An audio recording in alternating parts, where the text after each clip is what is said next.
지금부터 우리 예배를 하나님께 올려드리겠습니다. 여러분, 우리가 주님의 기쁨이 되는 삶, 그게 하나님께서 우리에게 원하시는 삶인 줄 믿습니다.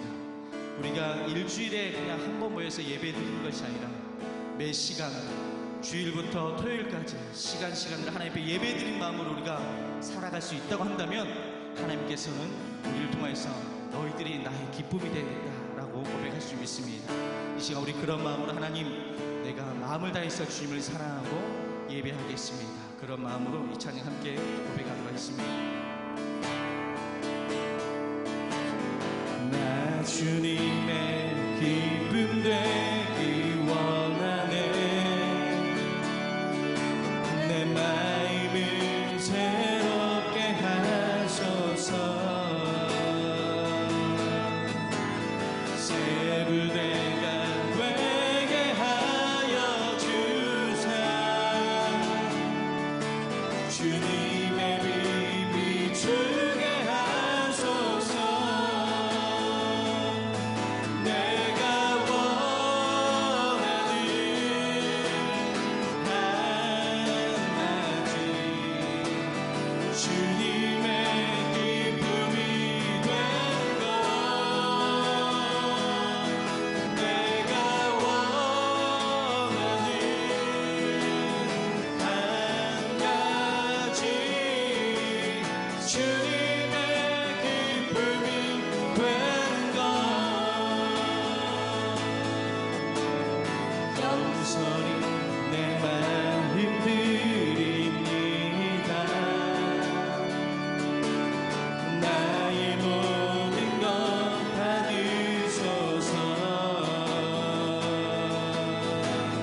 나의 맘 깨끗이 씻어주사. 주의 길로 행하게 하소서. 내가 원하는 한 가지 주님의 기쁨이 된 것. 내가 원하는 한 가지 주님의 기쁨이 된 것. 내가 원하는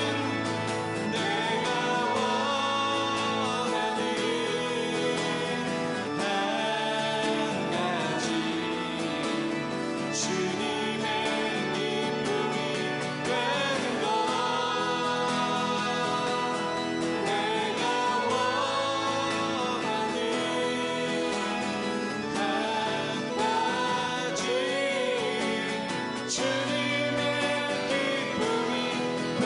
우리 다시 한번 고백합니다. 나 주님의 기쁨 되기 원하네. 나 주님의 기쁨 되기 원하네. 내 마음을 새롭게 하소서. 새 무대가 되게 하여 주사. 주님의 빛 비추게 하소서. 내가 원하는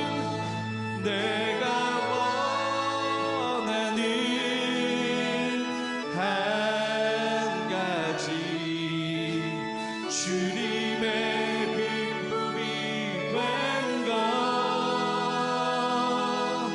내가 원하는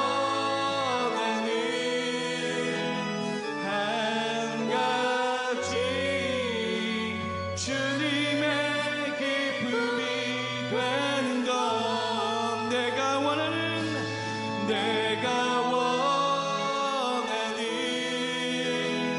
한 가지 주님의 기쁨이 된 것.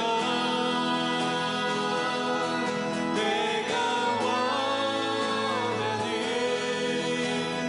한 가지 주님의 기쁨이 되는 것. 아멘. 우리 모두 자리에서 일어나셔서 믿음으로 우리 부흥 찬양 함께 올려드리겠습니다.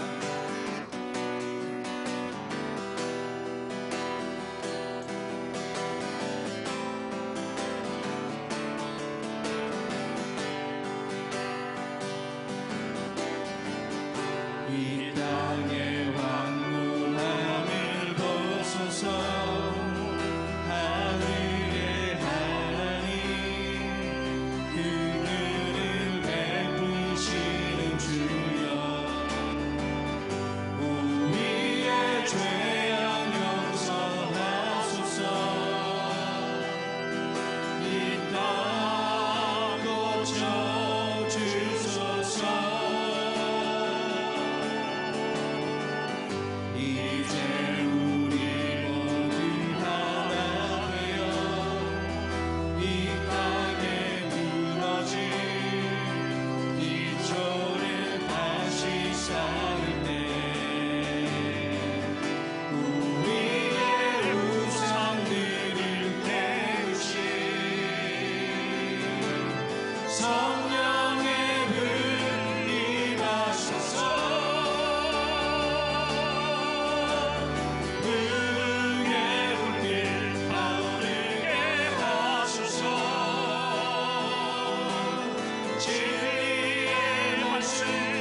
새롭게 하소서 은혜의 강물 흐르게 하소서 성령의 바람 이제 불어와 오 주의 영광 가득한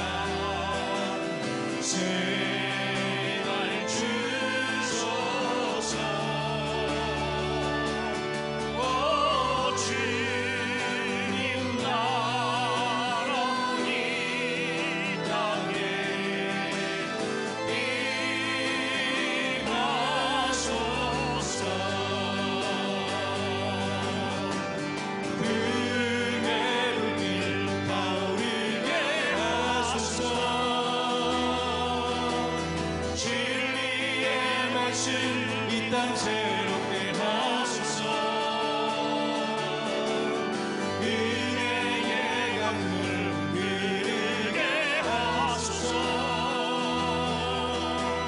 성령의 바람 이제 불어와 오 주의 영광 가득한 주소서 오 주님 나라 이 땅에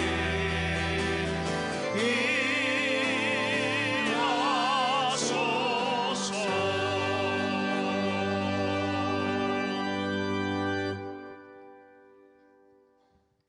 모든 지킬 만한 것 중에 더욱 내 마음을 지키라. 생명의 근원이 이에서 남이니라. 구부러진 말을 내 입에서 버리며 삐뚤어진 말을 내 입술에서 멀리하라.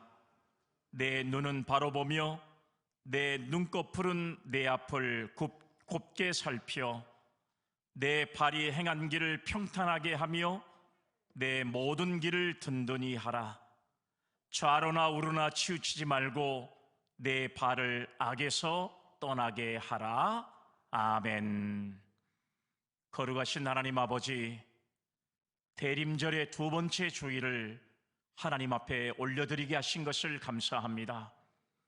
이 시간에도 주님을 경외하며 사랑하는 주의 백성들이 주님의 거룩한 성전에 모여 오늘 하나님 앞에 올려드리는 이 귀하고 아름다운 예배가 하나님의 마음을 감동시키는 충만한 예배가 되게 하시며 오늘 이 예배를 드리는 모든 성도들의 심령 상태에 하나님이 주시는 놀라운 복으로 채워지게 하시며 아기 예수를 기다리며 드리는 우리들의 마음이 하나님 앞에 상달될 수 있게 하시고 주님께서 오늘 우리에게 우리의 죄악 때문에 보내주시는 주님의 사랑을 깊이 묵상하며 하나님 앞에 예배드리는 아름다운 예배가 되게 하옵소서. 거룩하신 예수님의 이름으로 기도 올리옵나이다. 아멘.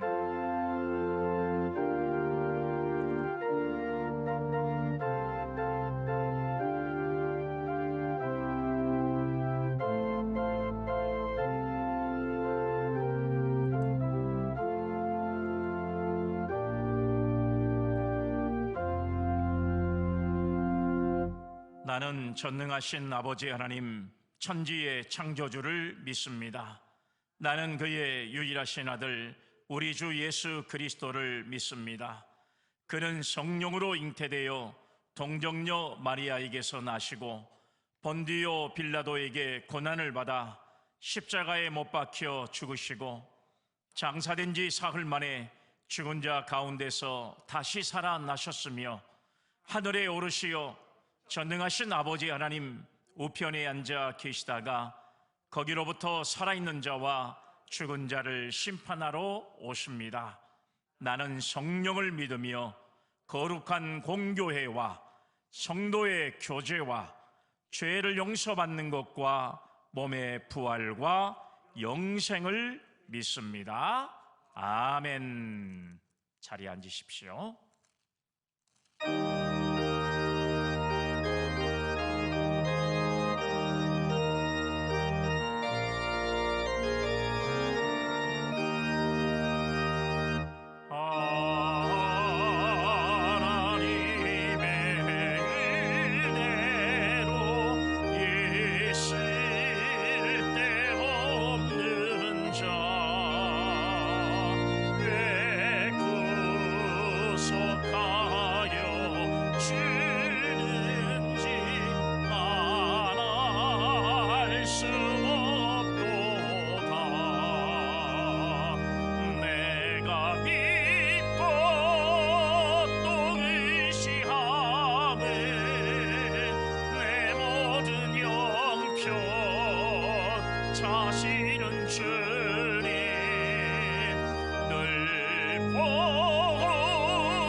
하시는 주님 늘 보호해 주실 것을 나는 확실히 하네.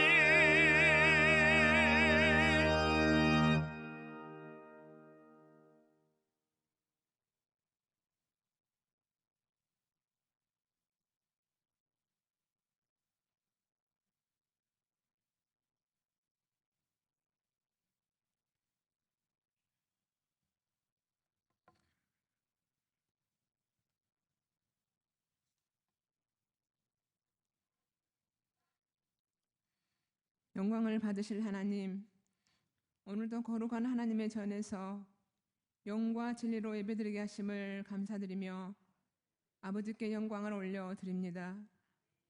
주님께서 영광 가운데 하늘로 올리우신 것처럼 다시 이 땅에 오시는 그 권능을 교회를 통해 보게 하여 주시옵소서.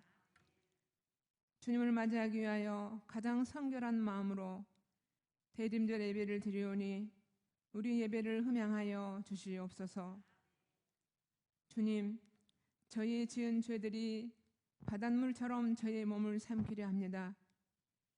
세상에 속한 눈으로 앞을 바라보았을 때 그것이 내 앞길을 막았고, 바람이 일어 물결이 뛰놀 때는 두려움에 쌓여 어찌할 바를 몰랐습니다. 위태한 중에서도 온전히 실족하지 않았던 것은 오직 주님께서 강한 손길로 붙들어 주신 은혜였음을 고백합니다. 주님, 용서하여 주시옵소서. 능력의 하나님, 저희 삶 속에 가장 중요한 것은 생명과 복이 되는 성경 말씀인 것을 믿습니다. 말씀대로 살아갈 수 있는 저희 모두가 되게 하여 주시고, 늘 저의 마음을 새롭게 하고 행동의 기준으로 삼을 수 있는 저희 모두가 되게 하여 주시옵소서. 말씀에 근간 기도가 힘이 있음을 깨닫게 하셔서 말씀을 붙들고 강구의 자료로 나아갈 수 있게 하시고, 말씀을 통하여 주님의 음성을 들을 수 있게 하옵소서. 말씀을 통하여 주님의 약속을 받아 누리며 말씀으로 날마다 새롭게 되는 교회 되게 하시며, 말씀을 통한 성령의 역사가 매일 일어나는 교회 되게 하여 주옵소서. 긍휼이 풍성하신 하나님, 특별히 성도들 가운데 병중으로 육신이 괴로워 외치는 자들의 소리를 들어 주시옵소서. 남들에게 말 못할 마음의 문제로 심히 갈등하며 메말라가는 영혼들의 아픔을 굽어 살펴 주옵소서. 연약함으로 주님의 은혜를 바라며 세미한 음성 가운데서도 역사하시는 주님의 손길을 기다리는 심령들이 있습니다. 주께서 긍휼의 은혜를 베푸셔서 슬픔이 변하여 기쁨이 되고 애통이 변하여 찬송이 되며 불가능한 것이 가능한 일로 절망 가운데 오히려 소망이 있음을, 새로운 희망과 용기를 가질 수 있는 믿음을 허락하여 주시옵소서. 주님, 우리 교회는 전도대를 조직하여 영혼 구원을 위해 모든 성도들이 기도로, 전도대원으로, 물질의 헌신으로 열심히 씨를 뿌리고 있습니다. 이제 우리 교회는 12월 25일 모든 성도들이 우리의 전도 대상자를 교회 앞으로 초청하기를 위해 기도로 준비하고 있습니다. 성령 하나님께서 도우사 우리의 이웃에게 담대하게 복음을 제시하며 사랑으로 우리의 이웃을 교회로, 주님을 믿지 않던 이웃들이 주 예수를 믿음으로 구원의 은총을 입을 수 있는 시간이 되게 역사하여 주시옵소서. 사랑의 주님, 오늘도 주님의 말씀을 들고 단위에 서신 담임 목사님을 기억하시고 성령의 두루마기를 입혀주셔서 주님의 권세로 붙드시고 힘 주셔서 말씀을 듣는 우리 모두가 말씀을 통하여 찾아오시는 주님의 임재를 체험하는 시간 되게 하옵소서. 주님의 말씀을 따라 순종하며 주님의 전을 위하여 봉사하는 손길들을 기억하시고 수고가 더해질 때마다 말씀으로 찾아오시고 이루하시는 주님을 만나게 하옵소서. 주의 성령께서 저희 가운데 운행하심을 믿사옵고 예수 그리스도 이름으로 기도드립니다. 아멘.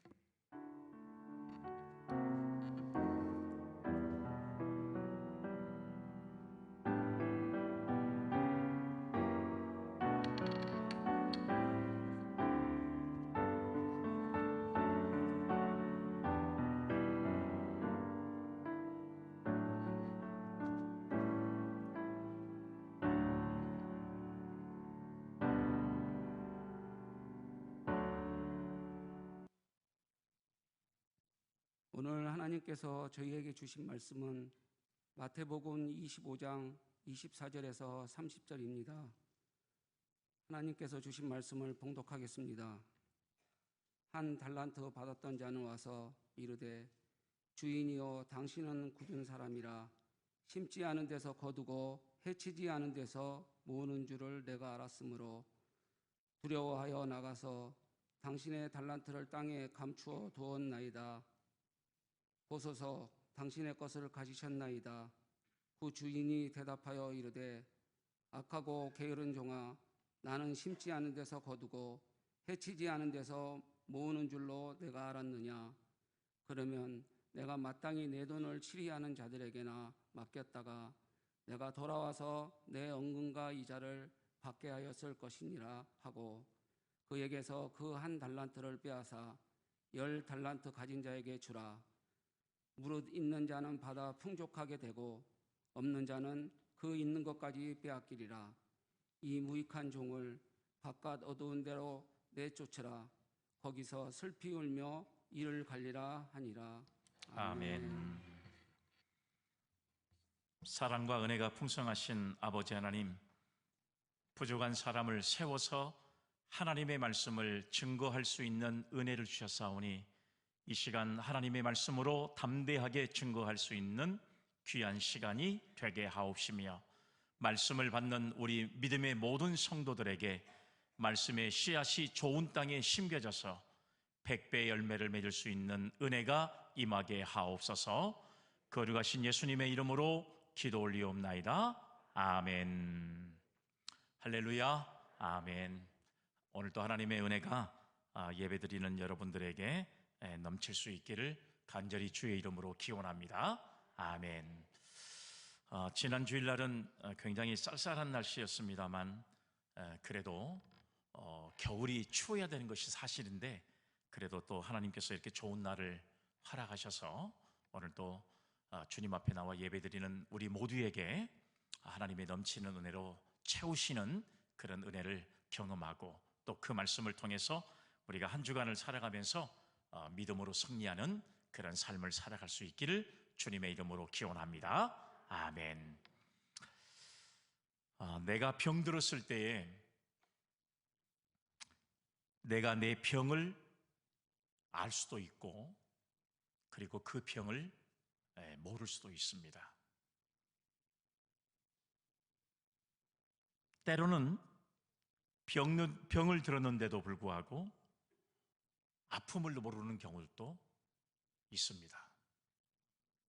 물론 내가 알거나 모르거나 그리고 아프거나 아프지 않거나 아픈 줄을 모르고 같지만 상관없이 사람이 병이 들면 점점 육체가 약해져 가고 그리고 마지막에는 죽어가는 모습을 우리는 많이 곁에서 보고 있습니다.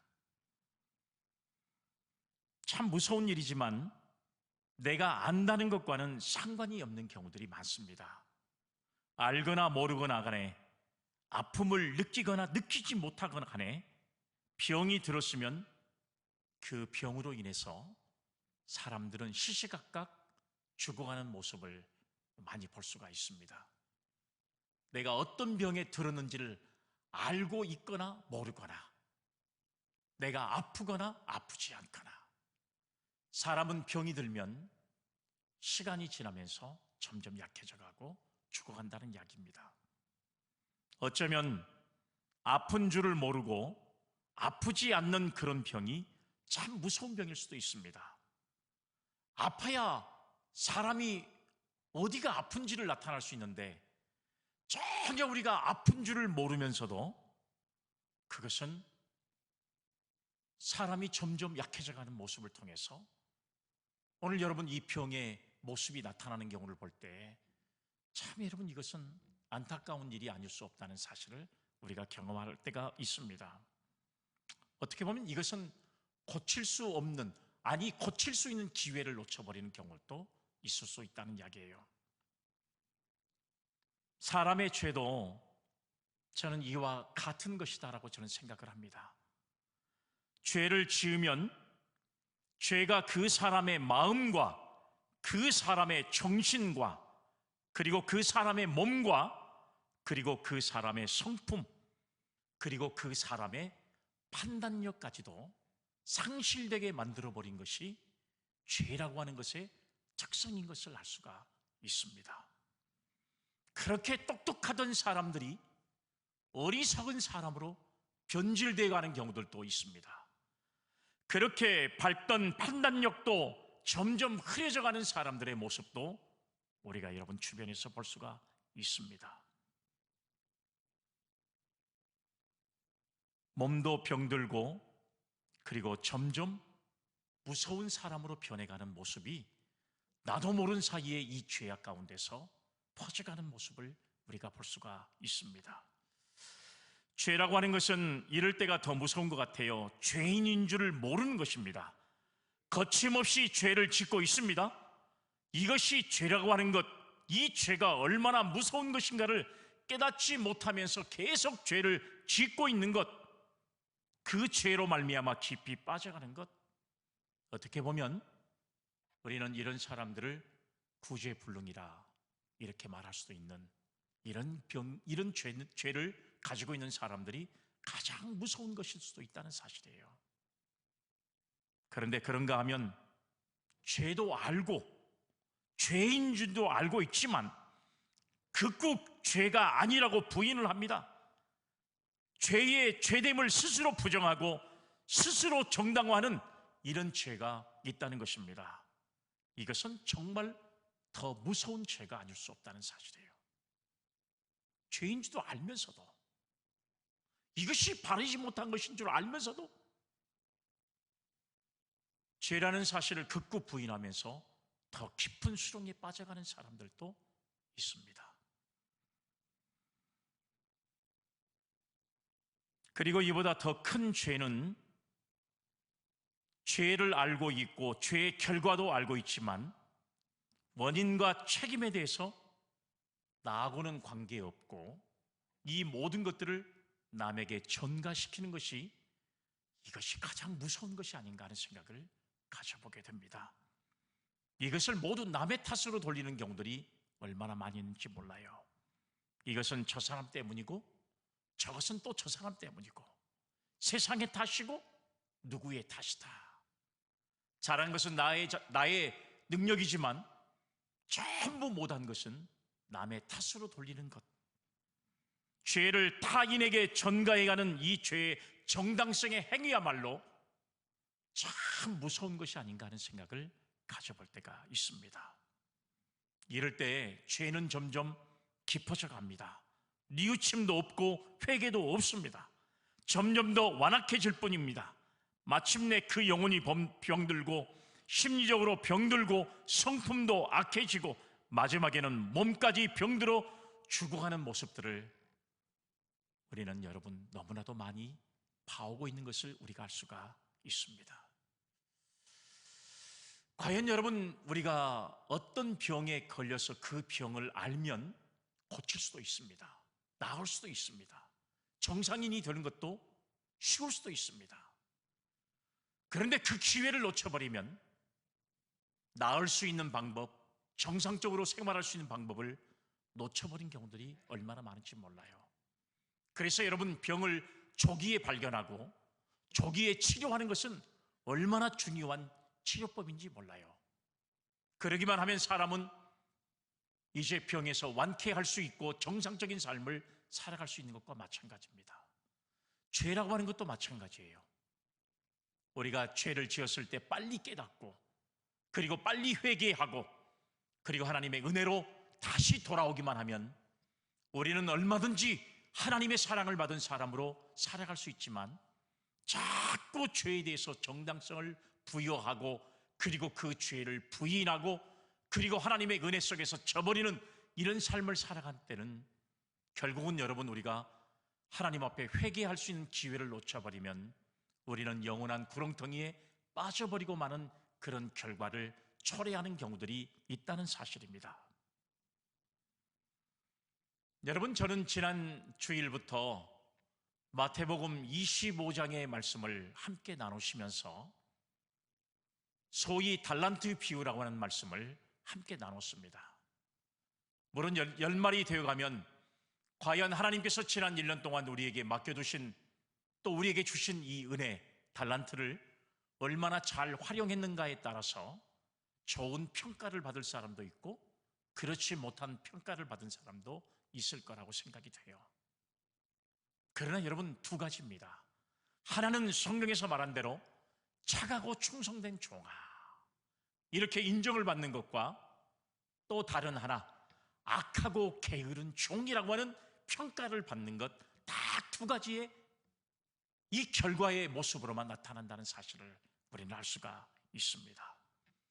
오늘 저는 여러분 두 번째 말씀으로 악하고 게으른 종이라고 하는 이 종의 모습을 바라보면서 과연 우리는 지난 시간에 말한 대로 착하고 충성된 종이라고 인정을 받을 수 있는 그런 신앙의 삶을 살아가야지, 오늘 여러분 제가 전자에 말씀을 드린 것처럼 오늘 우리가 무슨 병에 걸려 있는지, 어떤 죄악 속에 살아가면서도 그 죄가 죄인지도 모르고 살아가고 있는 그런 죄인된 모습을 가지고 있지는 않은지를 우리 스스로가 다시 한번 판단해서, 우리는 여러분 오늘 본문에 나타나 있는 악하고 게으른 종이라고 하는 평가보다는 착하고 충성된 종이 되어져서 주님 앞에 좋은 평가를 받을 수 있는 그런 믿음의 성도들이 다 되시기를 간절히 바라는 마음으로, 오늘 여러분 우리는 두 번째의 말씀으로 악하고 게으른 종에 관한 이야기를 함께 나누기를 간절히 바라는 것입니다.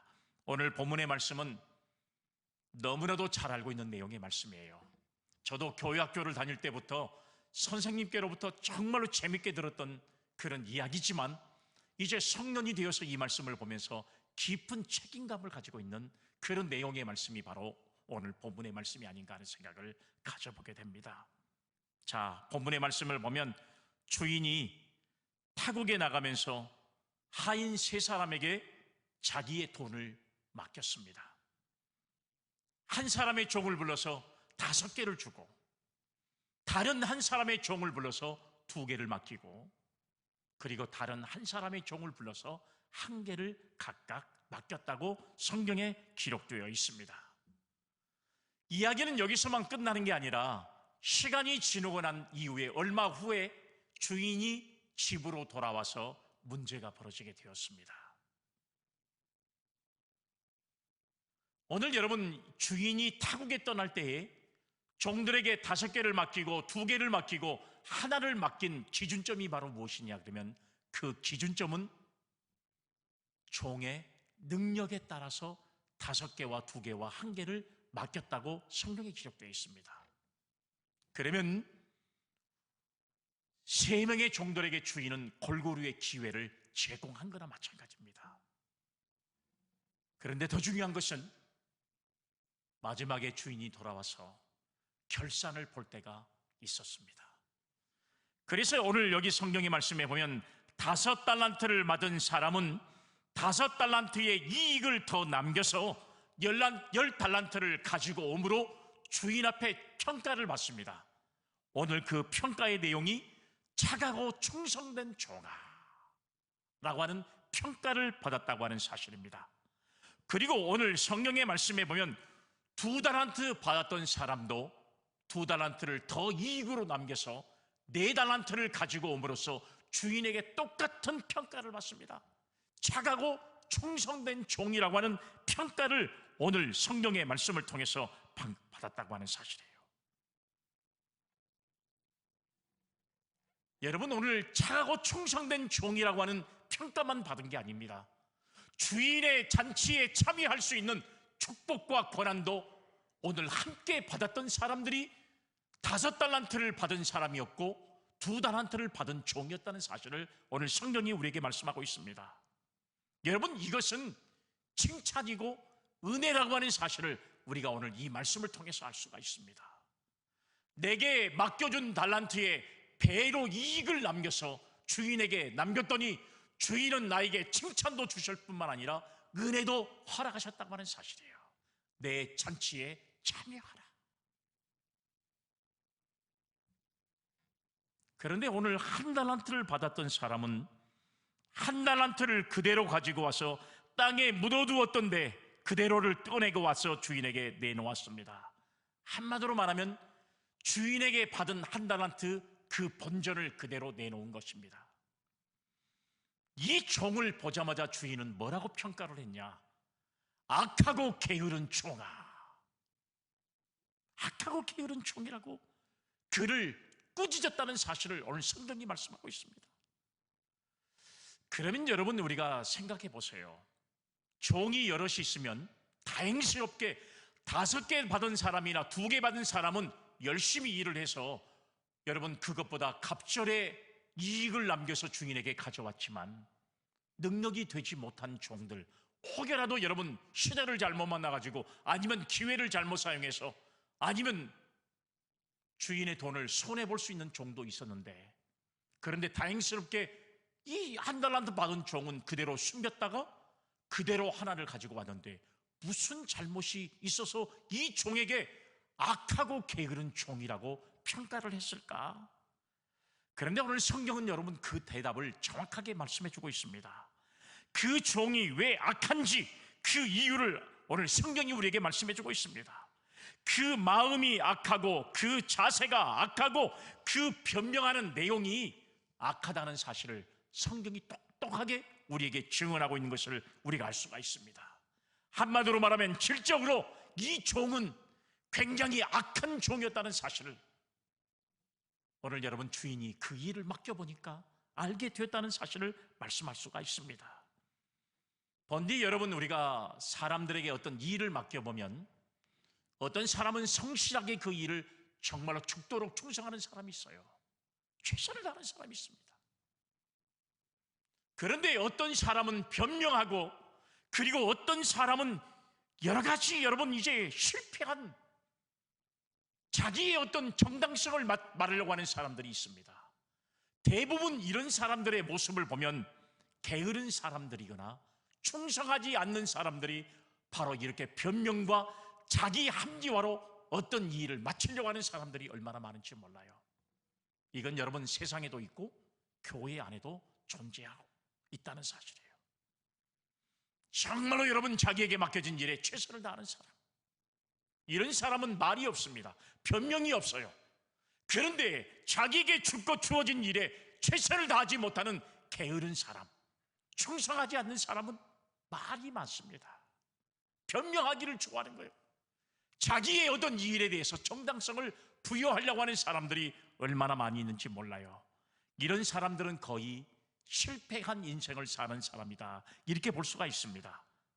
그렇기 때문에 여러분, 일하지 않는 이유나 실패한 이유에 대해서 구차한 변명을 하려고 하는 사람들은 모두가 다, 이런 사람들은 다 게으른 사람이고 오늘 성경이 말한 대로 악한 사람의 모습이다, 이런 사실을 이야기하고 있어요.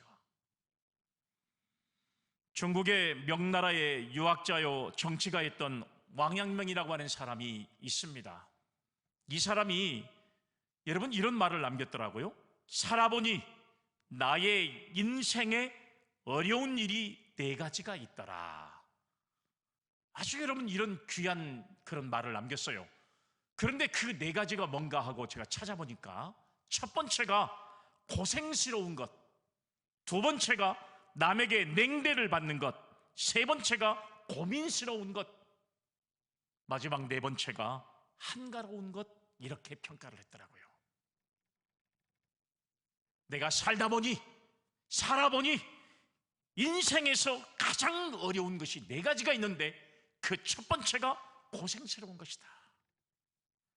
먹을 것이 없고 입을 것이 없을 때 고생스럽더라. 이건 인간의 기본적인 욕구 아닙니까? 먹고 싶은 것, 입고 싶은 것, 자고 싶은 것, 이런 것은 인간의 기본적인 욕구예요. 이것이 없으니까 배고프고 헐벗기 때문에 이것 견디기가 정말 힘들더라. 맞습니다. 배고픈 고생처럼 힘든 것이 어디가 있겠어요? 그 다음에 2번째는 남에게 냉대를 받는 것이 힘들더라, 이렇게 이야기를 했어요. 집안에서든지 직장에서든지 친구들에게든지 어디서든지 사람들의 뜨거운 환영을 받지 못하고 사람들로부터, 친구들로부터 냉대를 받는 것, 이거 견디기 어렵고 힘든 것입니다. 이게 정말 힘들더라, 이런 말을 남겼어요. 세 번째는 말씀을 드린 대로 고민스러운 것이 힘들다 그랬어요. 내 마음의 깊은 곳에 고민이 있어서 이 실존적인 고뇌와 더불어 싸울 때 고독과 고뇌, 이것은 참으로 괴로운 것이다, 이런 말을 남겼어요. 그런데 이 세 가지보다 더 중요한 것은 뭔지 아세요? 이 중국의 정치가 왕陽明이 남겼던 인간이 인생을 살아보니 가장 힘든 것이 뭐냐? 네 번째, 한가로운 것이다. 한가로운 것. 사람이 직장 생활할 때는 힘들어서 죽겠다, 바빠서 죽겠다 막 이렇게 하지만 사람에게 정말로 힘든 것은 바로 무엇이냐? 해야 될 일이 없을 때가 가장 힘들고 어려운 거예요. 이것을 여러분 왕陽明이 뭐라고 그랬냐? 한가로운 것, 이것이 인생에서 가장 힘든 것 중에 하나가, 할 일이 없는 것만큼 힘들고 어려운 고생스러운 것이 없다, 이런 말을 남겼다고 하는 사실입니다. 오늘 여러분들은 바쁘십니까? 바쁘지요. 여러분 예배 오신 분들은 예배가 끝나기도 전에 막 도망치려고 하는 사람들이 있으니까 보면 얼마나 저렇게 바쁘게 사는지, 얼마나 바쁘면 여러분 신앙생활하면서 새벽기도 한 번도 못 나오고 바쁘게 사는 사람들도 있고, 여러분 예배는 주일 한 번이면 족치다고 해. 주일 한 번 딱 나와서 예배드리는 현대 교인들을 보면 와, 바쁘기도 징하게 바쁘겠다, 이런 생각도 듭니다. 바쁘니까요. 왜 교회를 이렇게 열심히 우리가 하는 일에 최선을 다하지 못합니까? 바빠서요. 바쁜 것만큼 좋은 게 없다는 이야기예요. 우리가 여러분 정말로 여러분 나중에 바쁜 것, 그것은 참 좋은 것이에요. 제가 바쁘면 우리가 이해할 수 있습니다. 그러나 정말로 한가해지면 그것이야말로 참으로 괴로운 일이 되는 것입니다. 여러분 한가해지기 시작하면요, 쓸모없는 존재가 된다, 이런 의식이 내게 생기게 되는 거예요. 그리고 보람이 없어집니다. 삶의 의미가 없어집니다. 기대도 없어집니다. 한가한 것, 할 일이 없는 것, 이것은 살아있지만 죄송하지만 죽은 거나 마찬가지예요. 사람이 할 일이 없다는 것만큼 힘든 일이 없습니다. 교회에 와서 예배드린 것 정말 중요한 일이죠. 교회에 헌신하고 봉사하는 것, 여러분 우리가 누워있으면 후회하는 것들이 바로 이런 거예요. 내가 더 열심히 할걸, 더 최선을 다할걸, 하나님 앞에 좀 더 열심히 일할걸.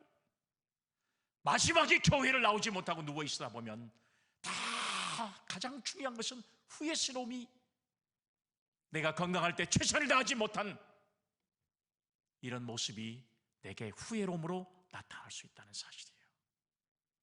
그래서 연세가 많으신 노인들이 가장 큰 고통이 뭔지 아세요?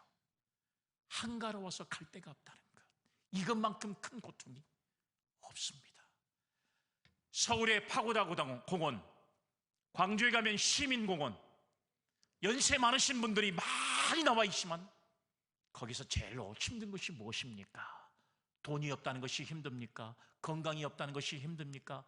다 물어봐도 갈 데가 없다는 것, 할 일이 없다는 것, 이게 내게 큰 고통이라는 것을 노인들이 직접 고백하는 것을 제가 경험했어요. 사랑하는 여러분, 오늘 이 본문의 말씀을 보면 분명히 할 일이 없어질 때가 오게 됩니다. 할 일이 없어지는 것 자체가, 그것을 오늘 성경은 심판이라고 말을 해요. 야, 착하고 충성된 종아, 내가 있는 것을 너에게 더 주겠다, 더 충성해라. 그러나 여러분, 게으른 사람은 있는 것도 빼앗기고 너는 바깥 어두운 데에 나가서 슬피 울며 이를 갈고 거기서 후회해라. 할 일이 없어지는 거예요. 충성하지 못했더니.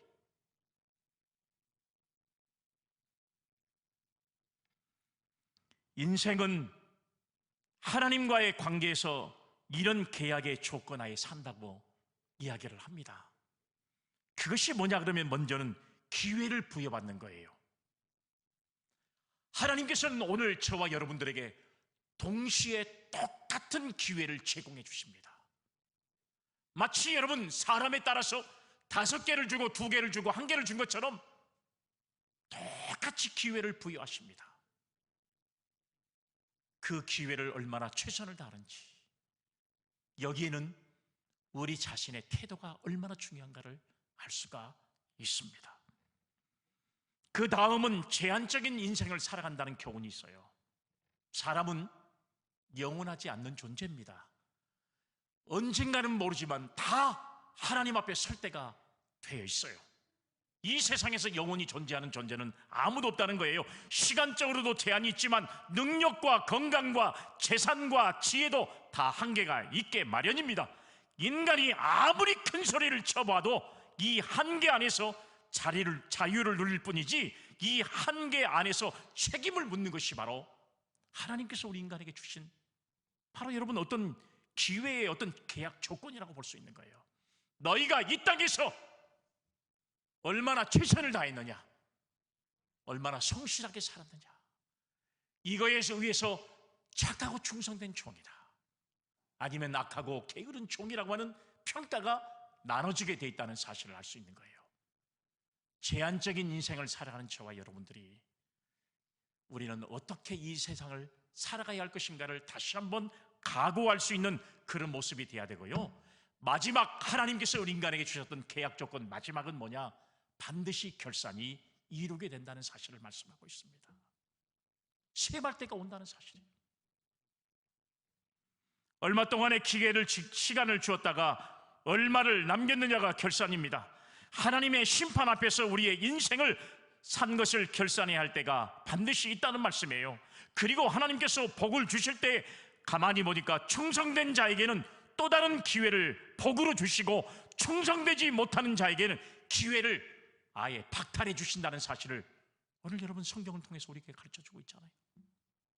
충성된 자에게 기회를 더 제공해 주시고, 악하고 게으른 자에게는 있는 기회까지도 박탈해 버리신다는 사실이에요. 이것이 여러분 주님의 평가라는 사실입니다. 우리가 여러분 이 말씀을 잘 생각해 보면, 한 달란트 받은 사람 주인 앞에 나와서 변명을 들어놓습니다. 여러분 이 변명의 내용을 들어보니까 잠언서 22장 13절이나 26장 13절에 보면 아주 재밌는 말씀이 나오는데요. 이 말씀에 보면, 게으른 자는 말하기를 사자가 밖에 있은즉 내가 나가면 거리에서 찢겨지겠다 하느니라. 게으른 자는 길에 사자가 있다, 거리에 사자가 있다 하느니라, 이렇게 말씀하고 있는데요. 핑계만 된다는 사실이에요. 무슨 일을 시켜보면 핑계거리만 잡습니다. 변명거리만 잡습니다. 이것이 바로 악하고 게으른 종, 기회를 박탈당할 사람들의 모습을 오늘 여러분 이 말씀을 통해서 우리에게 가르쳐주고 있는 거예요. 게으른 사람은 꼭 그렇게 변명을 하게 돼 있습니다. 사자가 밖에 있는 식으로 밖에 있어서 내가 나가지 못하겠다. 괜히 이 말은 무슨 말이냐?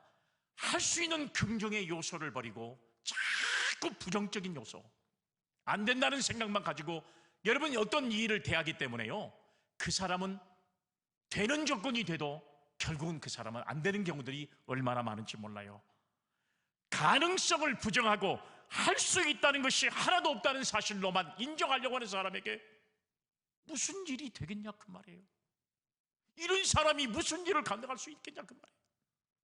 안 된다는 생각에, 할 수 없다는 생각에, 환경의 조건만 가지고 자꾸 변명에 일관하는 사람에게 무슨 여러분 기회의 조건이 주어져도 할 수 있다는 가능성을 가지고 나갈 수 있겠냐 그 말이에요. 할 수 없는 거예요. 하나님께서는 우리에게 할 수 있도록 기회를, 은혜를, 축복을 주신 줄로 믿습니다. 아멘.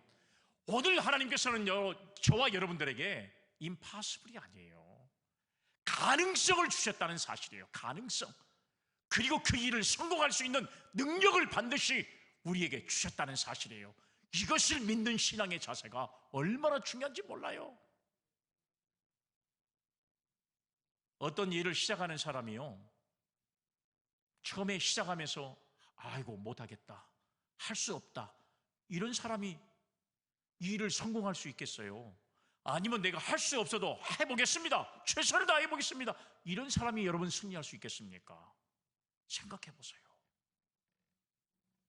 여러분 얼마 전에 우리나라 대표 선수가 지금 카타르에서 열리고 있는 월드컵 축구대회에서 여러분 천하무적이라고 할 수 있는 포르투갈을 2대1로 꺾었어요. 이럴 때 선수들이 어떤 마음을 가지고 나갔냐? 여러분 방송에 나오는데 한번 우리가 기적을 만들어 보자. 기적을 만들어 보자. 그런 여러분 마음의 각오를 가지고 여러분 출전한 선수를 누가 막을 수 있겠습니까? 우리 대한민국은 진짜 여러분 이런 각오와 다짐을 가지고 최선을 다했더니 마지막에 여러분 얼마 시간을 남기지 않고 역전골을 터뜨려서 16강이라고 하는 이 엄청난 결과를 기적적으로 만들어낸 여러분 선수들의 모습을 볼 수가 있잖아요. 여러분 이들은 명예도 얻었고 여러분 이렇게 최선을 다하고 죽도록 뛰었더니 그들은 돈도 얻었고요. 그리고 국가를 살렸어요. 얼마나 대단합니까? 월드컵에 본선만 나간 것만 해도 돈을 엄청나게 받는데 16강에 올라가면 그 돈의 페이를 받는 거예요. 선수들은 돈방석에 앉거나 마찬가지예요. 그 돈 때문에 여러분 최선을 다했겠습니까? 그들은 모두가 다 국가의 명예를 얻기 위해서 선수로서 정말로 그렇게 받고 싶었던 월드컵의 16강에 출전하기 위해서 얼마나 여러분 기적을 생각하면서 여러분 마음가짐으로 열심히 죽도록 뛰었으면 이런 엄청난 결과를 만들어낼 수 있었겠냐? 한번 여러분 생각해 보세요. 할 수 없어. 안 된다. 여러분 만약에 이런 마음을 가졌다면 이렇게 할 수 있겠습니까? 할 수 없지요. 할 수 없는 거예요. 오늘 여러분 우리가 이 본문의 말씀을 간단하게 이제 말씀을 정리하면서 과연 여러분 성경에서는 어떤 사람을 과연 책망을 했을까? 책망한 사람이 어떤 사람이었을까? 첫 번째 보니까 제자들이 믿음이 없을 때 주님은 책망하셨다라고요. 마가복음 4장 38절의 말씀에 보면 예수께서 고물에서 베개를 베고 주무시더니 제자들이 깨우며 이르되 선생님이여 우리가 죽게 된 것을 돌보지 아니하시나이까 하니 이렇게 말씀이 기록됐어요. 예수님이 타신 배가 풍랑을 만났습니다. 광풍이 일어나서 배가 금방이라도 침몰할 것 같은 위기에 처해 있었어요. 배 안에서는 물이 가득 찼습니다. 그런데 주님은 이런 와중에도 아무 거동도 없이 고물에 누워서 잠을 주무시고 계셨어요. 제자들은 물이 넘쳐오는 것을 열심히 물을 퍼내고 살기 위해서 발버둥을 치고 있는데 배 고물에 누워서 편안하게 잠을 주무시고 있는 예수님이 좋아 보이겠습니까? 안 좋아 보이겠습니까? 좋아 보이지 않죠. 우리는 노력하고 있는데 선생님 당신은 뭐하고 있냐 그 말이에요. 오늘 여러분 이렇게 예수님의 12제자들 중에는 갈릴리에서 자란 사람이 거의 대부분이에요. 그러면 여러분 이 말은 뭐예요? 이 호수에 바람 부는 정도, 그 다음에 광풍이 있는 정도, 배가 어떨 때 뒤집어지고 어떨 때 문제가 되는 거, 이런 것을 그야말로 세상말로 말하면 빠삭하게 잘 알고 있는 사람, 전문가들이 바로 누구냐? 예수님의 제자들입니다. 누구보다도 잘 알고 있는 사람들이에요. 그런데 그들의 경험이나 기술, 지식과는 또 어떻게 보면 힘으로는 이 풍랑을 이겨낼 수가 없었다고 하는 사실이에요. 12명이 지혜를 짜고 온 힘을 다했지만 그들은 자기들이 그동안에 경험했던 광풍과는 전혀 다른 이런 광풍 앞에 아무것도 힘을 쓸 수 없는 그런 상황이 되어버리고 말았습니다.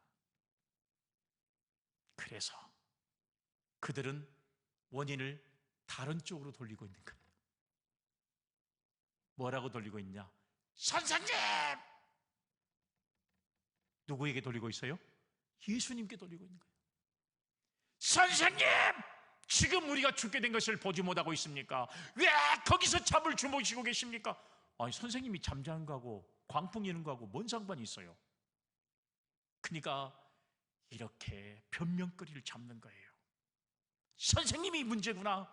우리는 열심히 일하고 있는데 그래서 선생님을 불러쳤습니다. 원망에 섞인 말이었어요. 불평하는 말이었습니다. 지금 자기들이 이렇게 어떻게든지 배를 몰아보려고 애쓰고 있는데 태연하게 잠자고 있는 주님의 모습이 야속한 거죠. 제자들은 자신이 믿음 없는 모습을 발견한 게 아니라 그 원인을 예수님께 탓하고 있는 거예요. 그래서 오늘 여러분 예수님께서 말씀으로 바다를 잔잔하게 하신 이후에 하신 말씀이 뭐였어요? 마가복음 4장 40절, 이에 제자들에게 이르시되 어찌하여 이렇게 무서워하느냐, 너희가 어찌 믿음이 없느냐 하시니. 할렐루야, 아멘. 사랑하는 여러분, 오늘 예수님께서 고물에 누워서 잠을 자고 있는 것은 파도가 일어나는 것을 무서워하지 않아서 있는 게 아니에요. 예수님의 제자들의 믿음을 보시는 거예요. 믿음이 없는 이 제자들은 선생님을 결국에는 원망하고 마는 겁니다. 선생님 왜 주무시고 계십니까? 이 파도가 치고 있는데, 우리를 이렇게 애쓰고 있는데 왜 선생님은 가만히 계십니까? 그럴 때 예수님께서 말씀으로 바다를 다 잔잔하게 하고 평가한 내용이 뭐예요? 야, 너희들이 믿음이 없구나. 책망을 해버려요. 믿음이 없다는 사실이에요. 오늘 여러분 믿음이 없으면 당연히 주님께 책망을 받을 수밖에 없다는 거예요. 오늘 여러분 한 달란트 받은 사람도 믿음이 없어서 주인에 대한 믿음이 없는 거예요. 악하고 게으른 종아. 두 번째로 어떤 사람이 책망을 받았냐? 십자가 고난을 말릴 때 책망을 받았습니다. 마태복음 16장 23절에 보면 이에 예수께서 제자들에게 이르시되 누구든지 나를 따라오려거든 자기를 부인하고 자기 십자가를 지고 나를 따를 것이니라. 할렐루야, 아멘. 사랑하는 여러분, 예수님께서 지난 시간에 말씀을 드렸으니까 가이사라 빌립보 지방을 지날 때 예수님께서 물으셨습니다. 야, 세상 사람들이 나를 누구라 하냐? 대답합니다. 그러면 너희는 나를 누구라 하느냐? 베드로가 주는 그리스도시요 살아계신 하나님의 아들입니다. 예수님이 가장 듣고 싶어 했던 말이에요. 그 말을 베드로가 한 겁니다. 그럴 때 예수님께서 내가 예루살렘에서 십자가의 고난을 받고 십자가에서 달려 죽지만 3일 만에 부활하고 그리고 승천한다는 사실을 내가 제자들에게 알려줘야 되는데, 이 정도의 신앙과 믿음을 가지고 있다면 내가 충분히 말을 해도 되겠구나 하고 이야기를 했어요. 그랬더니 마태복음 16장 22절에 돌발 사태가 벌어지고 만 거예요. 베드로가 주님 앞에 칭찬을 가장 많이 받더니 이런 문제가 벌어졌어요. 한번 보세요. 마태복음 16장 21절, 베드로가 예수를 붙들고 항변하여 이르되 주여 그리 마옵소서, 이 일이 결코 죽게 미치지 아니하리이다. 사랑하는 여러분, 이 정도의 신앙, 주는 그리스도시요 살아계신 하나님의 아들입니다. 이 정도의 신앙을 고백한 제자들이라면 내가 고난받고 죽는다는 사실을 이제는 말해도 되겠구나 하고 말을 했더니 주여 그리 마옵소서. 돌발 상황이 벌어지고 만 거예요. 이럴 때 예수님께서 뭐라 그랬습니까? 마태복음 16장 24절 말씀해 보면 예수께서 돌이키시며 베드로에게 이르시되 사탄아 내 뒤로 물러가라. 너는 나를 넘어지게 하는 자로다. 네가 하나님의 일을 생각하지 아니하고 도리어 사람의 일을 생각하는도다 하시고. 할렐루야, 아멘. 사랑하는 여러분, 바요나 시몬아 내가 복이 있도다. 이것을 알게 하는 이는 내 혈육이 아니라 하늘에 계신 내 아버지다. 이렇게 칭찬했던 모습, 그리고 천국의 열쇠를 내게 맡기리니 너는 내 이름을 이제부터는 반석이라고 해라, 베드로라고 하라. 이름을 부여받은 이 베드로가 순간에 예수님의 고난이 당신에게는 임하지 않는다는 이 말 한마디에 사탄아 내 뒤로 물러가라, 주님 앞에 책망받은 사람이 되어버리고 말았어요. 오늘 사랑하는 여러분, 오늘 이렇게 주님의 사역에 동참하지 않는 제자들을 향해서 주님은 책망하셨다고 했어요. 이 악하고 게으른 종이라 책망이 이들에게 임했던 사실들을 우리가 알 수가 있습니다. 그러면 예수님은 어떤 사람에게 책망했냐? 세 번째는 예수님의 부활을 믿지 못할 때였습니다. 요한복음 20장 25절의 말씀에 보면 다른 제자들이 그에게 이르되 우리가 주를 보았노라 하니 도마가 이르되 내가 그의 손에 못자국을 보며 내 손가락을 그 못에 못자국에 넣으며 내 손을 그 옆구리에 넣어보지 않고는 믿지 아니하겠노라 하니라. 사랑하는 여러분, 예수님께서 부활하시고 난 이후에 제자들에게 다 다락방에 모였을 때 거기에 제자들에게 다 보이셨어요. 그때 해필이면 한 명이 빠졌어요. 누가 빠졌냐? 도마가 빠져버린 거예요. 도마가 없었어요. 그런데 나중에 부활하신 예수님께서 사랑하는 제자들 앞에 오시니까 도마가 그걸 믿질 못하는 거예요. 내가 만져보겠습니다. 그럴 때에 주님이 하신 말씀이 있습니다. 내가 그 손에 못자국을 보며 내 손가락을 그 못자국에 넣으며 내 손을 그 옆구리에 넣어보지 않고는 믿지 아니하겠나라. 이렇게 말하니까 예수님께서 뭐라고 그랬어요? 요한복음 20장 27절 말씀해 보니까 도마에게 이르시되 내가 내 손가락을 이리 내밀어 내 손을 보고 내 손을 내밀어 내 옆구리를 넣어보라. 그리하여 믿음 없는 자가 되지 말고 믿는 자가 되라. 책망했습니다. 사랑하는 여러분, 예수님의 제자들의 믿음 없는 모습을 보고서 책망하셨어요. 여러분, 여기까지 보면 전부 책망을 받은 사람들이 바로 누구냐? 예수님의 제자들입니다. 가장 예수님과 가까이 있었던 사람. 이런 사람들이 바로 책망을 받는 사람들이었어요. 오늘 사랑하는 여러분, 저와 여러분들이 믿음이 없는 삶을 살아가면 책망을 받을 수밖에 없다는 사실, 이건 바로 악하고 게으른 종이 될 수밖에 없다는 사실을 말씀하고 있어요. 마지막 네 번째 결론적인 말씀으로 바리새인들과 사두개인들이 외식할 때 책망을 받았던 모습을 우리가 보게 되거든요. 한번 여러분 마태복음 23장 13절 화 있을진저 외식하는 서기관들과 바리새인들이여 너희는 천국문을 사람들 앞에서 닫고 너희도 들어가지 않고 들어가려고 하는 자도 들어가지 못하게 하는도다. 아멘. 회칠한 무덤 같은 사람들이다. 주님 앞에 책망을 받은 사람들. 오늘 사랑하는 여러분, 교만하고 외식적인 일을 하는 사람, 형식적인 신앙과 믿음으로 사는 사람, 이런 사람은 주님 앞에 책망받은 사람이 되어버리고 말았습니다. 오늘 우리가 이 말씀을 보면서 주님의 책망을 받을 사람이 어떤 사람인가를 다시 한번 깨닫고 우리는 칭찬받는 그런 신앙의 사람이 되어야 되는데요, 우리가 결론적인 말씀으로 칭찬을 받기 위해서는 어떻게 해야 되냐? 처음에는 열심히 우리에게 맡겨준 사명에 최선을 다해야 여러분 칭찬을 받을 수 있는 것이고, 두 번째는 우리가 여기 시편의 말씀 126편 5절의 말씀에 보면 이런 말이 있어요.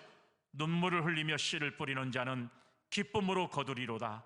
울며 씨를 뿌리러 나가는 자는 반드시 기쁨으로 그 곡식단을 가지고 돌아오리라. 여러분, 이 말씀은 뭐냐? 농사를 짓는 것도 열심히 일하는 사람에게, 열심히 뿌리는 자들에게 더 많은 결실이 맺어진 것처럼 최선을 다할 때 하나님께서는 많은 복으로 채워주신다는 사실을 말씀하고 있어요. 그러면 여러분, 최선을 다하는 사람도, 열심히 일하는 사람도 복을 받지만, 칭찬을 받지만, 또 충성하는 자에게 칭찬해 주신다는 사실이에요. 오늘 5달란트 받은 사람과 2달란트 받았던 사람은 주인에게 칭찬을 받았는데 그 이유가 뭐예요? 충성했기 때문에 그래요. 착하고 충성된 종아. 충성이라고 합니다. 우리의 신앙도 충성한 만큼 하나님의 나라에서 상급이 있습니다. 고린도전서 4장 2절 말씀에 보면 이런 말이 있잖아요. 맡은 자들에게 구할 것은 충성이니라. 맡은 자들에게 구할 것은 충성이라고 하는 사실입니다. 오늘 저와 여러분들이 우리에게 맡겨주신 이 달란트를 충성되이 사명을 감당해서 주님께로부터 어떤 칭찬을 받아야 되냐? 23절 말씀 보세요. 그 주인이 이르되 잘하였도다. 착하고 충성된 종아, 내가 적은 일에 충성하였음에 내가 많은 것을 내게 맡기리니 내 주인의 즐거움에 참여할지어다 하고 할렐루야, 아멘. 사랑하는 여러분, 오늘 이 시간 예배드리는 저와 여러분들이 주님 앞에 착하고 충성된 종이라고 하는 칭찬을 받는 믿음의 성도들이 되어야 될 뿐만 아니라 오늘 주인의 즐거움에 참여할 수 있는 그런 신앙과 믿음을 가진 우리 믿음의 성도들이 되어야 할 줄로 믿으시기를 바랍니다. 아멘.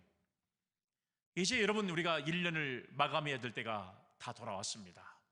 이제 한 달도 남지 않았어요. 오늘 하나님께서 저와 여러분들에게 맡기신 달란트가 다 있을 겁니다. 각자의 능력에 따라서 어떤 사람은 5개를, 어떤 사람은 2개를, 어떤 사람은 1개를. 그러나 여러분, 이것은 개수가 중요한 게 아니에요. 내게 맡겨주신 능력에 따라 맡기신 이 달란트를 최선을 다해서 헌신하고 열심을 다하는 것입니다. 5개 줬는데 최선을 다해서 2개만 남겼다면 주님께로 책망을 받았을 거예요. 비록 하나를 받았지만 최선을 다해서 또 하나를 남겼다면 주님께서도 똑같이 칭찬했을 것입니다. 착하고 충성된 종. 오늘 여러분 우리에게 요구하시는 건 그거예요. 우리가 정말로 열심히 일하고 그리고 충성하는 신앙과 믿음을 가질 때 주님은 그것을 가장 귀하게 보신다는 사실입니다. 우리는 여러분 이제 성탄 주일에 영혼 구원을 위해서 한 영혼을 초청하는 초청주일을 같이 드리려고 해요. 그러면 여러분, 우리가 그동안에 여러분들에게 광고한 것처럼 한 영혼을 작정하자, 한 영혼을 데려올 준비를 하라, 이렇게 우리가 열심히 최선을 다했는데도 그날 영혼을 데려올 사람이 없어가지고 변명해가지고 악하고 게으른 종이라고 책망받는 그런 사람이 있어서는 절대로 안 됩니다. 우리는 착하고 충성된 종이라고 하는 인정을 받는 믿음의 성도들이 되어지기를 간절히 바라고 아름다운 한 해를 잘 마무리할 수 있는 성도의 삶이 되기를 주님의 이름으로 기원합니다. 아멘. 거룩하신 하나님, 오늘 우리가 악하고 게으른 종이 아니라 착하고 충성된 종이라고 하는 주님 앞에 칭찬받는 성도가 될 뿐만 아니라 주인의 즐거움에 함께 참여하는 그런 아름다운 영광을 누리는 성도들 되어지도록 역사해 주옵소서. 거룩하신 예수님의 이름으로 기도 올리옵나이다. 아멘.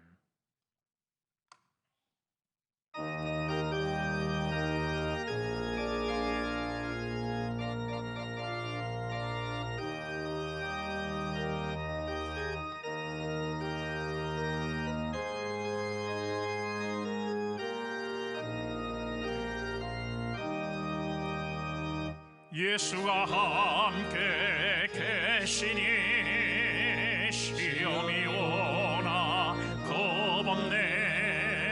기쁨의 근원 되시니 예수를 위해 삽시다. 날마다 주를 섬기며 언제나 주를 기리고 그 사랑 안에 살면서 딴 길로 가지 마. 4절 하겠습니다. 주께서 심판하실 때 잘했다 칭찬하리니 이러한 상급 받도록 예수를 위해 삽시다. 날마다 주를 섬기며 언제나 주를 기리고 그 사랑 안에 살면서 딴 길로 가지 맙시다. 사랑과 은혜가 풍성하신 아버지 하나님, 오늘도 거룩한 예배에 하나님 앞에 나와 우리의 자신을 드릴 수 있게 하시며 우리의 몸을 드릴 수 있는 은혜를 허락해 주신 것을 감사합니다. 또 이 시간 하나님께 받은, 주님께 받은 귀한 물질을 또 하나님의 영광을 위해서 사용하게 하시고 또 하나님 앞에 드릴 수 있는 믿음을 갖게 하신 것 감사합니다. 가난한 과부가 2렙돈을 드림으로 주님께 칭찬을 받은 것처럼 우리가 최선을 다하고 진정으로 드리는 이 귀한 물질을 통해 하나님께로부터 칭찬받는 성도의 귀한 예물이 되게 하옵소서. 거룩하신 예수님의 이름으로 기도 올리옵나이다. 아멘. 할렐루야. 아멘. 교회 소식 여러분들 주보를 참고해 주시면 고맙겠습니다. 주님을 기다리는 대림절 신앙을 우리가 가지면서 오늘 대림절 2번째 주일로 지켰습니다.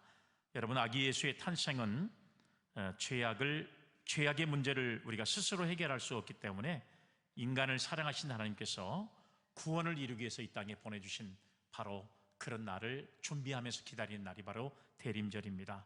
이제 여러분들 아기 예수의 탄생을 기다리면서 우리가 주님 앞에 영광이 되고 또 주님을 우리가 만날 수 있는 그런 기회가 되어지기를 간절히 바라고요. 12월 25일 날이 마침 성탄주일 날이 주일이기 때문에 성탄 기념 예배를 주일과 함께 연합으로 여러분 1부, 2부 예배를 우리가 연합으로 해서 드리도록 할 테니까요. 우리가 함께 참여할 수 있는 그런 모습이 됐으면 좋겠습니다. 그 다음에 두 번째는 작정된 영혼을 초청하는 주일을 하고 연말 시상식을 12월 25일 날 하게 됩니다. 여러분들 꼭 내가 이번에는 작정된 영혼을 하나님 앞으로 인도하겠다 하는 이런 마음의 각오를 가지고 전도 대상자 여러분들의 자녀들이나 가족들이나 또 주변의 이웃들이나 친구들이나 이런 분들을 꼭 여러분들 이제 작정한 분들을 모셔오는 그런 날이니까 꼭 여러분 이 날에 우리가 함께 최선을 다할 수 있도록 하시면 좋겠고, 그리고 이 날을 초청해서 우리가 저희들이 함께 떡국을 나누면서 교제도 나눌 수 있는 그런 시간이 되어졌으면 좋겠다 생각됩니다. 성탄 축하 예배를 드리면서 시상식을 함께 나누려고 계획하고 있습니다. 여러분 그동안에 1년 동안 교회를 위해서 애쓰신 분들, 헌신하신 분들을 위로하는 자리에 함께 우리가 참여해 주도록 하시면 좋겠다 생각됩니다. 그리고 한 해를 보내면서 드리는 송구 영신 예배는 이번에는 저희들이 31일 날이 토요일 날이고 1일 날이 주일이기 때문에 예배를 위해서 31일 날 저녁 7시에 우리가 1층 예배당에서 이제 저희들이 예찬식과 말씀 카드를 배부하는 이런 행사를 저희들이 갖도록 할 테니까요. 여러분들이 근본에는 할 수 없이 주일하고 겹쳐진 날이기 때문에 그 토요일 날 밤에 7시에 저희들이 송구 영신 예배를 드리도록 할 테니까 협력해 주시면 진심으로 감사하겠습니다. 저희들이 지금 매주마다 전도대원들이 최선을 다해서 영혼 구원을 위해서 헌신해 주고 있습니다. 너무 감사한 일이고 정말 고마운 일이 아닐 수 없어요. 여러분 우리가 전도하는 것은, 영혼 구원하는 것은 전도대만 하는 게 아니라 기도해 주신 분도 함께 기도해 주시고 물질을 주신 분도 함께 물질을 주시고 또 작정하신 분들도 함께 하는 것이니까 이 일을 우리가 함께 나눌 수 있도록 하시면 좋겠다 생각되고요. 건빵, 그 다음에 또 전도대원들을 위해서 핫팩을 우리 김경래 장로님 가정에서 제공해 주셔서 진심으로 감사의 말씀을 드리고 그렇습니다. 그리고 전도대원들 이번 목요일은 저희들이 전도대 활동을 할 수가 없으니까 전도대원들을 이제 목요일 팀들은 수요일 오전에, 오후 팀들은 수요일 오후에 이렇게 나오셔가지고 여러분 이제 저희들이 전도 활동을 할 수 있도록 금주에는 그렇게 협력해 주시면 좋겠다 생각되니까요. 목요일만 수요일로 나오셔서 함께 최선을 다해 주시면 진심으로 감사하겠습니다. 아무쪼록 한 주간도 또 하나님의 은혜 가운데 아기 예수의 탄생을 간절히 기다리는 심정으로 이제는 다시 오실 예수 그리스도를 기다리는 믿음으로 우리가 한 주간을 보낼 수 있는 그런 은혜가 있기를 주의 이름으로 축복합니다. 아멘. 자, 우리 다 같이 일어나셔서 오늘 난 예수가 좋다오 이 찬송을 드리면서 우리가 하나님 앞에 예배를 마치도록 하겠습니다.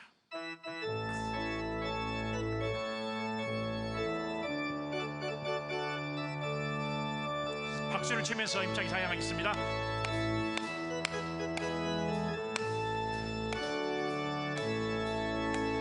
많은 사람들 참된 진리를 모른 채 주님 곁을 떠나가지만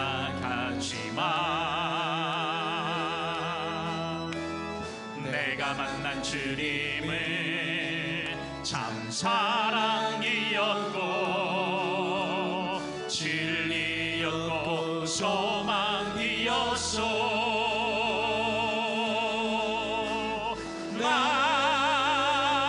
예수가 좋다오 나 예수가 좋다오 주를 사랑한다던 베드로 고백처럼 나 예수를 사랑한다오. 한 번 더 하겠습니다. 많은 사람들 참된 진리를 모른 채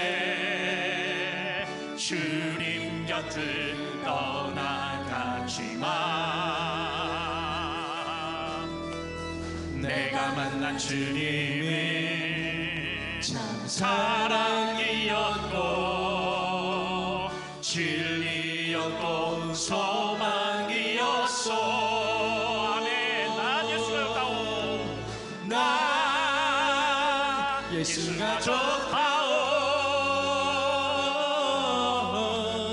난 예수가 좋다오. 주를 사랑한다 너 베드로 고백처럼 나 예수를 사랑한다오.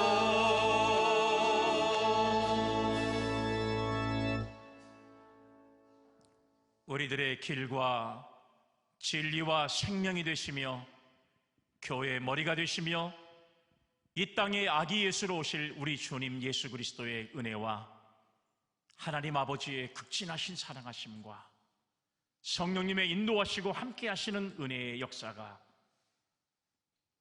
착하고 충성된 종이라고 인정받을 수 있는 믿음의 삶을 아름답게 결말하기를 원하는 우리 사랑하는 모든 성도들의 머리 위에, 가정 위에, 자녀들 위에, 일터와 직장 위에 지금부터 영원히 함께 하시기를 축원하옵나이다. 아멘.